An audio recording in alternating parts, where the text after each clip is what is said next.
नमस्कार दोस्तों, आप सबका स्वागत है मेरे चैनल मिस सनातनी में।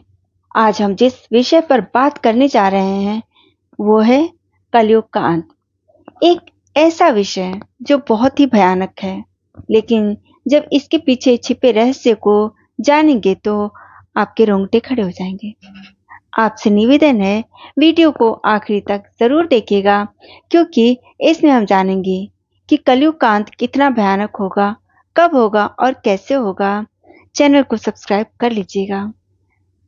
जैसा कि हम सब जानते हैं कि सृष्टि 4 युगों में चलती है: सतयुग, त्रेता युग, द्वापर और आखिरी में आता है कलयुग।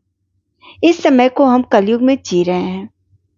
भागवत पुराण, गरुड़ पुराण, विष्णु पुराण और लिंग पुराण जैसे कई ग्रंथों में ये बताया गया है कि कलयुग की कुल अवधि 4,32,000 वर्ष है। महाभारत के युद्ध के बाद जब श्री कृष्ण जी ने धरती से प्रस्थान किया, तभी से कलयुग की शुरुआत मानी जाती है और अब तक लगभग 5,000 साल बीत चुके हैं।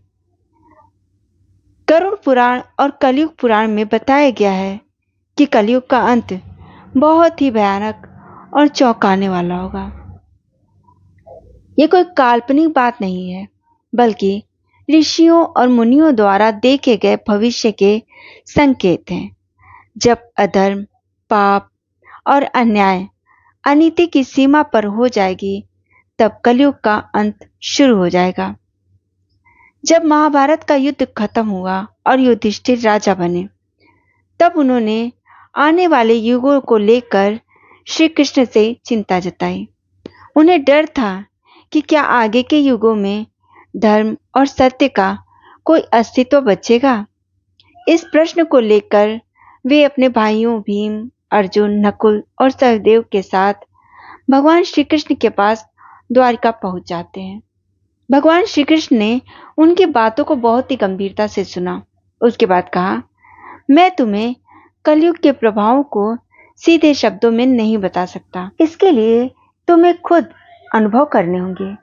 फिर उन्होंने पांडवों को अलग अलग दिशाओं में वन में भेजा, जहां उन्हें कुछ अजीब प्रतीकात्मक घटनाएं देखने को मिली। युधिष्ठिर ने 2 सूंड वाला हाथी देखा, जो दोनों ओर से पेड़ों को उखाड़ रहा था। श्री कृष्ण ने कहा, ये संकेत हैं, कलयुग में शासक दोहरी नीति अपनाएंगे। एक ओर जनता की सेवा की बात करेंगे और दूसरी ओर उनका शोषण भी करेंगे। अर्जुन ने एक पक्षी देखा, जिसके पंखों पर वेद लिखे थे, लेकिन वह मृत मांस खा रहा था। श्री कृष्ण बोले, कलयुग में पंडित और विद्वान दिखावे के लिए धर्म का ज्ञान रखेंगे, लेकिन कर्म उनके विपरीत होंगे। वे धर्म को भी व्यापार बना लेंगे।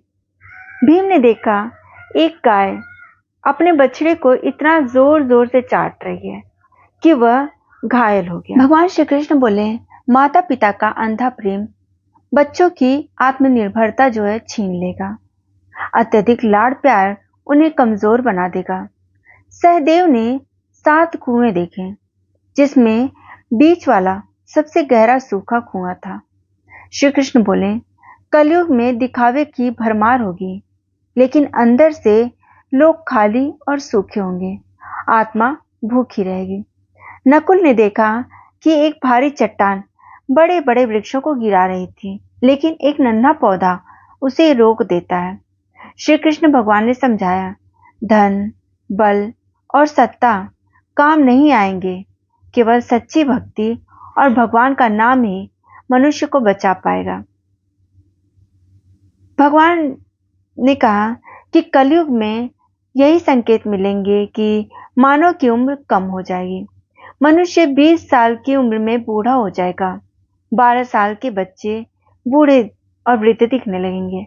लड़कियां 8-9 साल की उम्र में मां बनेंगी, लेकिन उन्हें संतान पालने की शक्ति नहीं होगी।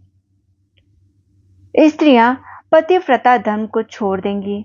विवाह, श्राद्ध, पूजा जैसे धर्म कांड लुप्त हो जाएंगे। लोग नहाना छोड़ देंगे।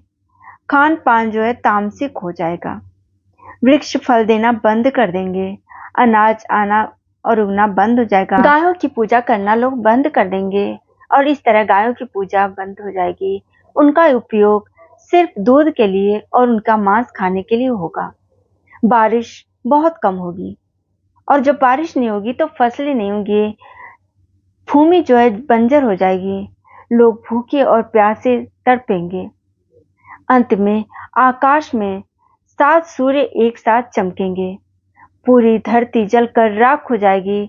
फिर भगवान विष्णु अपने रौद्र रूप में प्रकट होंगे और भीषण वर्षा करेंगे 1 वर्षों तक, और तब ये सृष्टि समाप्त हो जाएगी और होगा प्रलय। जब कलयुग अपने चरम पर होगा तभी भगवान विष्णु कल्कि रूप में अवतरित होंगे। संभल जिले के एक ब्राह्मण के घर वे जन्म लेंगे। वे अधर्म का नाश करेंगे और एक नई सतयुग सृष्टि की शुरुआत करेंगे। केवल वे लोग इस सृष्टि में प्रवेश करेंगे जिन्होंने धर्म, सत्य और प्रेम का पालन किया होगा। तो दोस्तों, ये था वो सच जो कलयुग के अंत के बारे में हमारे पुराणों में बताया गया है। ये कोई डराने वाली बात नहीं है, बल्कि चेतावनी है कि हम अपने कर्मों को सुधारें, धर्म के मार्ग पर चलें और भगवान का स्मरण करते हैं। अगर ये वीडियो आपको अच्छी लगी होगी तो चैनल को सब्सक्राइब कर लीजिएगा, वीडियो को शेयर कर लीजिएगा, कमेंट कीजिएगा। तब तक के लिए राधे राधे।